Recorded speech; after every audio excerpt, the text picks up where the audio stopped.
as you're getting ready to plan your month, you're probably looking at last month and how much that is still on your to-do list. Am I right? Listen, I totally understand where you are right now. When I was trying to build my business to 6 figures, it felt like the list of things I needed to do in my business and then in my life would be never ending. But going through that a few years ago and finally getting into this planning process, this monthly planning process, is what allowed me to really free up some time to look at my business and figure out what are the pieces I needed to actually be doing every single month to get me to 10K months and ultimately to a 6-figure year. I'm gonna share with you that process in this video, so hopefully you can see how you can take some of those things off your to-do list and not carry them into the next month and give you more time to focus on the things that are going to drive more money into your business. Go ahead and hit that like button or that thumbs up button, whatever they're calling it, if you want to start eliminating things on your to-do list and start making more money in your business. Hey there, I'm Trina. If you're brand new to my channel, and I'm dedicated to helping solo entrepreneurs like yourself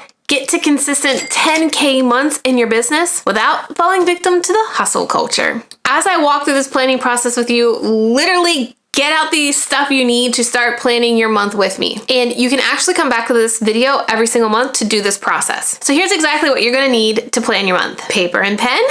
What I like to call a scratch calendar. Seriously, I use this as a way to just look at my month so I'm not overloading myself with tasks. And I've created an entire year of these that you can grab. There's a link down below for you to get this calendar from me. It's super simple. I usually just make it myself, but I went into Canva, made this nice template for you, and you can grab it in the link below this video. You'll also need a digital calendar, whether that is your iCalendar, your Google Calendar, maybe it's your whiteboard, but however you're keeping all your appointments saved. I like to use Google Calendar. In fact, a few weeks ago, I did an entire breakdown of how I use Google Calendar. If you want to check that video out next, I will link it up here for you to watch. I literally can't live without my Google Calendar. Now, if you do have a paper planner as well, go ahead and grab that. And if you have a project management tool, something like Monday.com, Asana, Trello, whatever it is for you to really break down projects into smaller tasks, that's what we're going to be working with here today.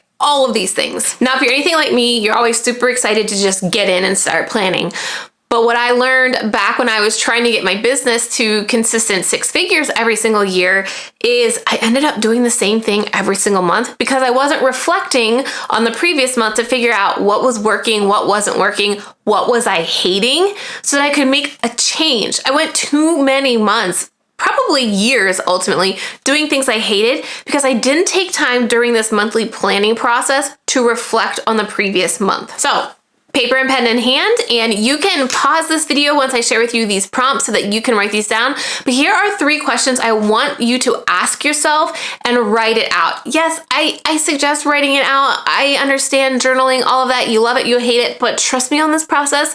This is what allowed me to get me to where I'm at in my business. What are 3 wins that you're celebrating from this past month? Yes, you need to celebrate a win. If it was showing up every single day in your job, that is a win. If it was getting up and brushing your teeth every day, that is a win. I don't want you to think like you literally had no wins if your month didn't go as expected. We need to make sure we're looking at the positive in our business, in our life. Otherwise, it's just a downhill trajectory if we are constantly thinking about the things we didn't get done. Like I said, even if it was you showing up on Instagram stories once this month, that is a win. So I really, really want you to sit down and celebrate at least 3 wins from this last month. Next, I want you to reflect on things that went really well. Odds are there's something that's working well in your business, even if it's your morning routine or your social media schedule. I don't know, but pick something that's working really well in your business right now. Go ahead and write that out. You could also reflect on this as what is something that you really love in your business right now. This is something that I realized in this process that I really love coaching and teaching people, which ultimately led to me creating a program, 10K on Replay, where I can help more of my clients build that 6-figure business that they've been dreaming of by having my assistance and my feedback and my guidance to do that. I wouldn't have really figured that I loved that process until going through this monthly process and reflecting on the things I was doing in my business that I was loving. Then the last thing I want you to reflect on is, what are the things that didn't go so well in your business? Maybe you had a great social media plan and then by week 2, you were overwhelmed and exhausted. That's something we're gonna need to look at, because if you are overwhelming yourself with social media, we need to figure out how to resolve that problem. Maybe it's posting less, maybe it's eliminating a platform, but we don't know what we can adjust or what we can shift or change if we don't know what's working in your business. For me, one of the big things that I came to a realization was my agency process. So I have a Done For You YouTube production agency, and what wasn't working in that part of my business was a flow to onboard new leads. So I would have leads literally sitting in my inbox for weeks before I got back to them because I was just so busy with other things. So by going through this process, I was really able to identify this and make a game plan to fix it moving forward. Now, I know going through these steps seems like something extra. It's going to take more of your time, which is going to pile up more of your to-do list while you focus on this. But I'm telling you, being in kind of this brain space and thinking about these things, making this reflection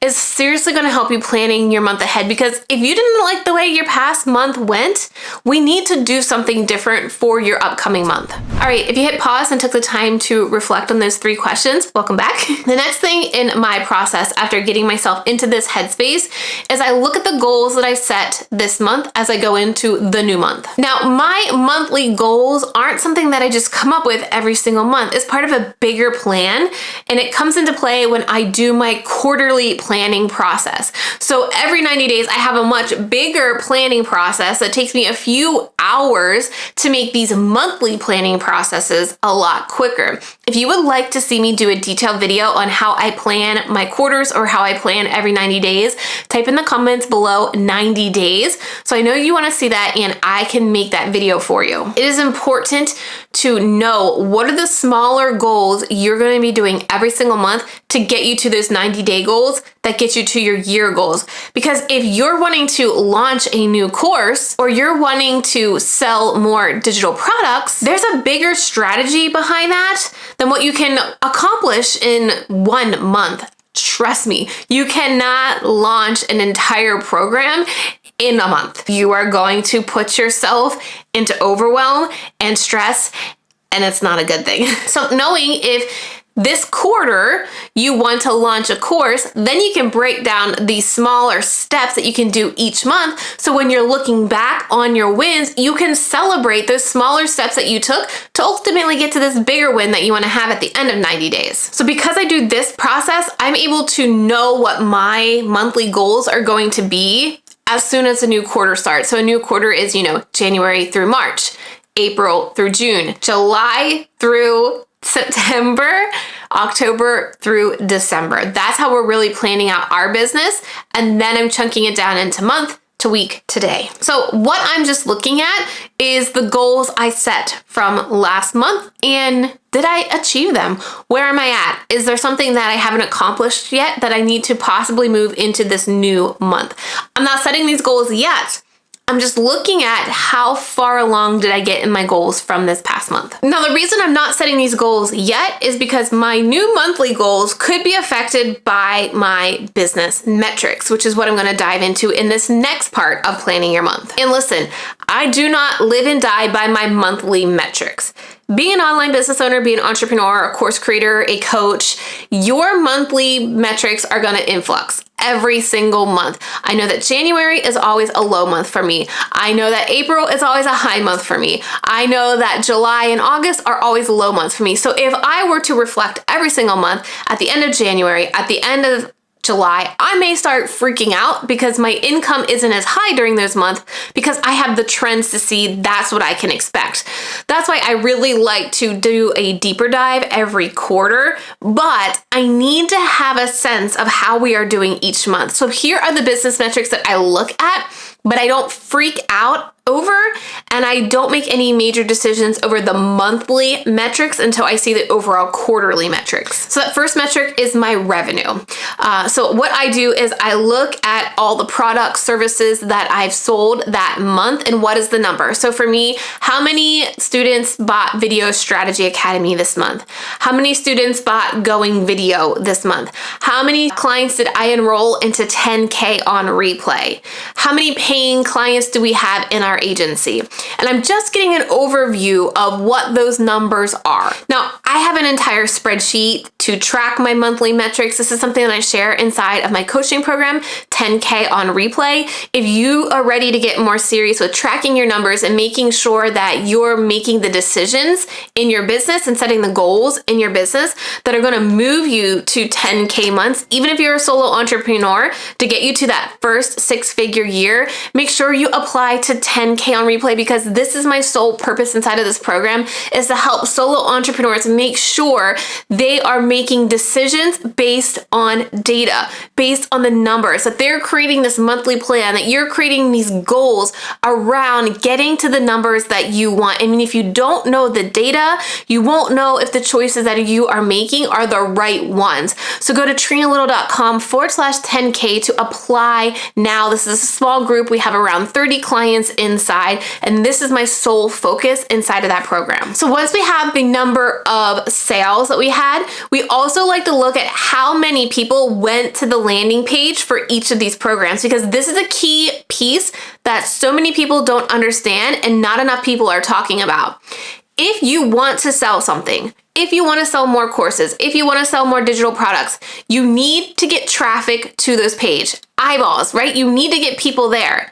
And if you aren't creating content like YouTube videos or podcasts or Instagram, and you aren't spending ads to get people to your page, how are you getting traffic? Because without traffic, nobody's going to know that exists. And that's probably why you aren't making consistent income yet, because you don't have a consistent traffic plan. So what I like to look at every single month is what were the amount of eyeballs on my Going Video sales page, on my Video Strategy Academy sales page, on my 10K on replay application page. What is that metric? How many people saw it? How many people bought? So I have a conversion rate that allows me to know, was the content that I created that month effective? Did the content that I create that month drive people to this page? Or is my traffic down? Or is my traffic really high because I created some piece of content that was really good and a lot of people went to it? Listen, I'm not creating YouTube videos for fun. I love creating YouTube videos, and I love showing up here and teaching you about getting your business to 10K months and beyond. But I run a business, and I'm ultimately creating this content to get people to buy the systems and the processes that I've created that have helped me get to here along the way, that I want you to use too to get you to where I'm at. But if I'm not creating the content for you to realize this exists, what's the point, right? Now, there are a lot of other metrics that you could track. But when you are a solo entrepreneur by yourself and you are carving out time to plan your month, you probably don't have a whole lot of time. You can't dedicate an entire day to do this. So the metrics that I highly recommend that you track every single month is how many sales you got in your products or services, the traffic that those pages saw, and what is the conversion rate. Because you can start to make tweaks and changes that make a big difference. It's not going to be posting another post on Instagram that's going to make a huge difference in your business. It's going to be looking at the traffic, the purchase, and the conversion rate, and making a headline change and seeing your conversion rates going up, meaning more sales. Those are the little things that are going to make a difference when you're planning out what you're going to work on the following month, then deciding, okay, I'm going to post 5 more times on Instagram a day because, my Instagram's not growing. That's not what we want to focus on. We want to focus on the numbers that actually matter. So I don't even necessarily look at my subscriber growth on Instagram or YouTube or my followers on Instagram. The metrics that I do look on social media are impressions. So how many eyeballs are seeing my content, and is there content that I'm creating this particular month that got in front of more people? So there's something about that content that people want to see. So, For YouTube, more impressions. Is my content being pushed out to more people? The next thing I'm looking at on YouTube for metrics, new viewers. So when you go into your analytics, you can actually see, are your new viewers increasing? This little blue line right here, if that blue line isn't increasing, you're not getting in front of new people. And if you're not getting in front of new people, how are you going to get new traffic over to your offers, your services, right? So I'm tracking, am I increasing my new viewers? And lastly, I am tracking views overall, not particular video, but views for my channel for that entire month. Because again, more views means more people watching my content with the opportunity for them to go over to my landing pages, sales pages, to increase the traffic on those pages, to increase the sales of those products and services. Same thing with Instagram. I look at people reach for that particular month. Did it go up or down from the previous month? Why did it? What was the content change that I did? Important here, not likes, not posts, but profile visits and website clicks. Again, we are creating content to get traffic to our offers, right? To make sales in our business. I'm not here to be an influencer or to be a celebrity. I'm here to help people get to six-figure years. And if I can't get them to my landing pages, my sales pages that are going to help them get there, my goal is not going to be reached, okay? I don't need tens of thousands of followers to do this. I just need to make sure I'm getting people to my pages. So those are the 3 metrics that I look inside of Instagram. All right, so we have a good idea of how this last month went, okay? Whether it was good, whether it was bad, not a problem right now. This is also just the month look, right? We want to look at a bigger view like every quarter because businesses go up and down, especially if you're in a launch cycle and you launch every quarter. When you're not launching, obviously numbers may be low, and when you are launching, numbers are high, so it's just easier to balance it out quarterly. Now it's time to get out your paper and pen and just brain dump literally everything in your head right now that you've got to do in your business. Now, I said business. We want to do that one first. So what are the things that you didn't get done last month that you think you need to carry forward to the new month, and anything else that's on your head? Trust me, this process, it's changed my life because I feel like there's always so much stuff in my head. If you feel like there's always so much stuff in your head, you're feeling always overwhelmed, spewing it out on paper is basically like cleaning out the closet in my head for me. And I think this will help you as well. And so I literally do this every single week as well, as part of my weekly routine. And I'll be sharing with you how I plan my week in my next video. So make sure you are subscribed because I'm going to get down into my weekly process. But being able to get it all out on paper allows me to see everything that I think I need to do. And then we can start prioritizing. So if you want to go ahead and do a brain dump, hit pause now and just dump everything that's on your head right now that you think you need to get done in your business. The next brain dump that you need to do is, of course, we have a life. So go ahead and brain dump everything that you have coming up this month in your life. Do you have a dance recital with your kids? Do you have a PTO meeting? Do you have soccer practice? Do you have dentist appointments? Do you need to book your dentist appointment? Dump all those things down right now in your family brain dump list because we have to account for those things as well, especially if you're a mom. We've got to account for these things when we are planning our month. Okay, now once you have your list, you need to read through it and decide what can go. Now, you're probably like, but Trena, I wrote these all down, but they need to be done. 9 times out of 10, there's going to be a few things that you can let go because I want you to think through the lens, will this help me with my ultimate goal? If your ultimate goal is to book more clients, will that task on your to-do list help you book more clients? Is updating your website homepage going to help you book a new client? Probably not. I don't know about you, but for me, a lot of my clients come word of mouth. Instead of trying to update all these things, I may add on my to-do list, I may cross 4 things out that I think are going to help me get in front of more of my clients, cross those all out and just say, reach out to my current clients with a gift if they send me a referral. It's that simple because that's going to move the needle a lot more in your business than trying to do all of these other things. Because what I've learned through my coach, and you've probably heard this somewhere else before, but fancy fails, simple scales. Keep everything in your business simple because you can scale simple. You can get more sales. You can get more clients when things are simple.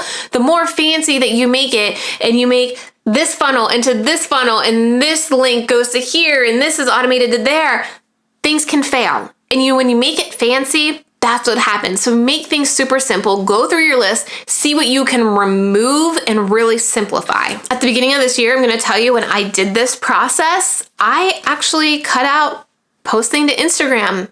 We created this entire plan at the end of 2022 on how I was going to post 5 days a week, sometimes 6, and reels and all this other stuff. And after looking at my to-do list for this coming month and seeing, okay, I've got to write this amount of more posts and I got to write this amount of more reels, I realized fancy fails. I was making this Instagram process too fancy. And for me, it was limiting my creativity. So I decided to just say, look, I'm not creating any more extra Instagram content. We have a content writer who turns these YouTube videos into 3 Instagram posts, which 3 posts a week? Yeah. But I wanted to not stifle my creativity and put less pressure on myself to do reels. So going through this process, I realized what I'm going to do is reels when I feel good about it. I took reels off my list. It honestly took so much off my chest when it came to overwhelm. So I'm telling you, there are things on your list that you can eliminate that are going to free you up to focus on things that are really going to make a difference in your business. The other thing, you might find that you need some help. And I know it gets scary to think about outsourcing. And when I started my business and I was hardly making $40K my first year, and I thought about outsourcing and how it would never be possible, when I was able to just get a Pinterest strategy, that's the very first person I outsourced to, because Pinterest was a huge traffic sender to my website. Remember, traffic? I think she charged me like $300 a month. But the amount of time that saved me to focus on the other things that were driving revenue to my business was game changer. So don't ever think that you're not going to be able to outsource. You have to do all of these things by yourself. Look at the things that you could give to somebody else to help. Even with a virtual assistant, you could get a virtual assistant a few hours a week for $300 to $500. We do have to let go of the things that are taking us more time than what it would cost for us to give it to somebody who that's their specialty. So you can focus on your specialty. You've got to get ruthless with this list. All right, one thing that I forgot was we need some highlighters, a couple colors here, because this is the part where I start batching tasks together so I can have batch days. What I want you to do with your to-do list is go through there and see if there are similar tasks. Let's say you are writing an email newsletter and you're writing Instagram posts. Those can be grouped together on a writing day. Good news with a writing day, no hair and makeup needed. Let's say you are doing YouTube videos and you want to be doing reels or stories. That day, you could be doing the YouTube videos and also pre-recording the story. So again, hair and makeup already done. Try to do those filming things on the same day, because I don't want to show up and do my hair and makeup every single day.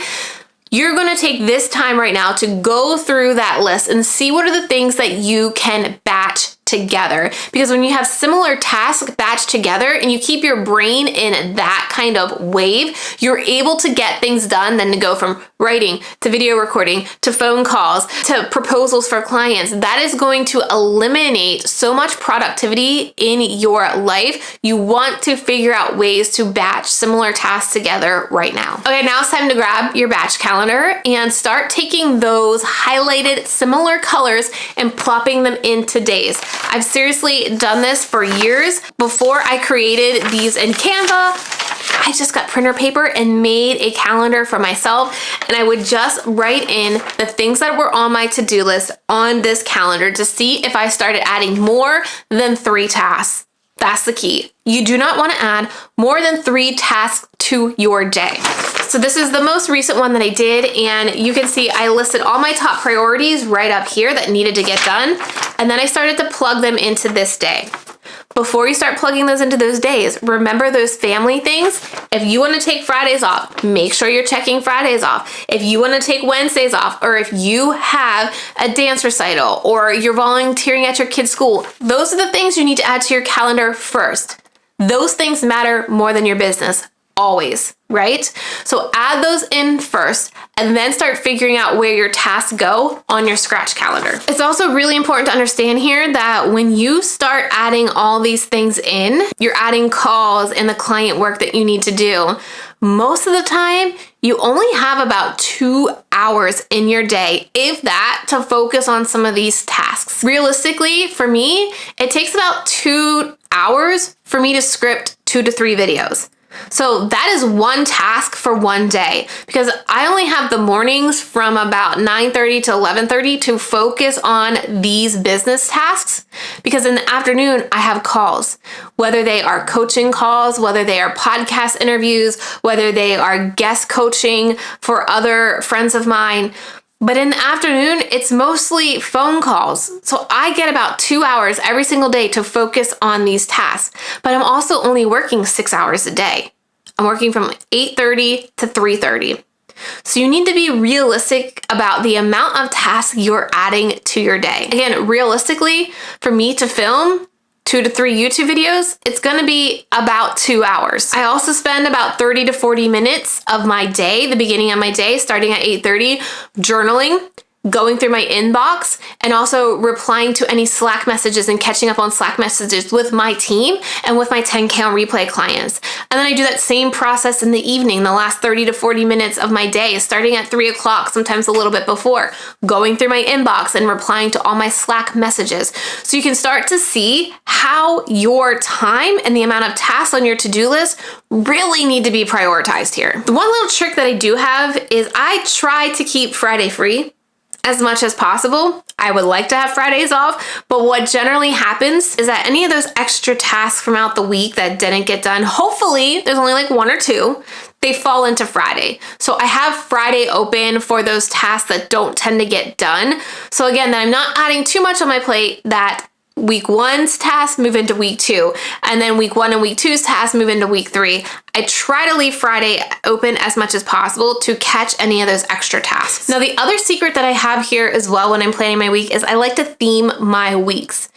My number one role in my business is to create content, because guess what? My content drives traffic to my funnels, to my email list, to my agency, to my coaching program, right? So I have a huge amount of to-dos on creating content. So what I do is every other week for me is a content creation theme week, meaning typically on Mondays, I'm researching and scripting my YouTube videos. I may research and script YouTube videos again on Tuesday. Wednesday and Thursdays are for recording, and Fridays are usually for me grabbing any additional B-roll or providing feedback to my video editor. I do that every other week. Then, so that'd be like week 1 and week 3. Week 2 and week 4 are for those other tasks that I need to get done. Outlining a new program, outlining a new lesson for 10K on replay clients, setting up any processes or SOPs, having meetings with my team. That's really important as well. We have one-on-one meetings with every team member, and I will do those on alternating weeks as well. I just really want you to understand realistically, the amount you can get done in one day is going to be about 2 to 3 tasks per day. That's why it is so important to understand what are the tasks that you need to be doing that are going to move the needle in your business. Most likely, posting more on Instagram isn't going to be doing that. That's why I also have that process at the beginning of my monthly planning routine, is looking at the numbers. How are they? How did they change from last month to this month? And what can you do based on that data? The data will help you decide what to focus on. All right, now once you know all the things you're going to be working on this particular month, then you can start to set your goals. I don't like to set these pie in the sky goals, because for me, that makes me have a toxic relationship with goals. If I say, I want to go to my YouTube channel, 10,000 subscribers this month, and I don't do it, then I feel like a failure. So I've really based my goals around the things that I have to get done to move the needle in my business. So let me show you how I set this up inside of my Asana. Here's my goals board, and as I've mentioned 100 times throughout this video, it's broken down into quarters because it's so hard to get things done in 1 month. We want to look at a bigger time period. So we have our revenue goals for quarter 1. When we come in here, we have it broken down how many we want to sell each of these, and we will check these at the end of the month. And we have a due date scheduled for us, usually like the first of the next month, so we can ensure all of our numbers are correct. You can see that we also have our email list growth. We also have certain biz statistics that we are tracking as well. And then down here are our January goals. Now, we did get consistent with Instagram posting, and like I told you, we decided to pull that back. This is going to be being pushed to the next month, so I know I'm going to need to do that, but this goal was also accomplished during the last month. So when I go into the next month right here, I'm going to add over the goal that I mentioned that we didn't get done here. So I'm going to go ahead and copy this and pop it into February goals. Another goal that we have set is, again, to publish 8 videos a week. Goal number 3 is to onboard a marketing assistant. Finalize our launch plan for VSA. I keep these realistic, but ensure that all of these goals are tying back into my quarterly goals that I've set. And I have all of those goals set and mapped up in our at a glance board right here, which is something I plan to share with you later in the next couple of weeks. The other thing that I do as well, because I like to keep everything tracked inside of Asana, is at the end of my planning session, I will go into my Asana board, create a card for this particular month, and write down all the tasks that I just put on my scratch calendar and give them dates. That way, when I sit down in the morning, I pull up my Asana, my tasks are all right there, and I can easily check mark them. If Monday's tasks I fall behind, I can change the due date to Friday because that's my catch-all date, right? But I like to have that so I'm not wasting any time in the morning. As soon as my day starts at 8:30, I can dig in. I can start my startup routine and then start working on my tasks without needing to think about, what was it that I was supposed to do today? Now, once I have my monthly plan, I do go deeper yet into my weekly plan and my daily plan. I'm going to be sharing those videos with you in the next couple of weeks. I know this process, the first time you go through it, may seem a little bit difficult, or you may have some questions. So any questions that you have, leave them in the comments below so I can help you out, because I'm telling you, this planning process is what really allowed me to focus on the right things in my business that got me to 6 figures, that got me above $500,000, working 6 hours a week with 2 little kids at home. I'm telling you, if you are a solo entrepreneur, this is the planning process that's really going to allow you to move out of that hustle feeling, the overwhelm feeling, and really start to simplify your business so you can get to those 10K months. And if you really want me to help you along the way, I do have 10K on replay where I deep dive into this process along with giving you the templates, and we have quarterly planning sessions as well. Go check it out at trenalittle.com/10K.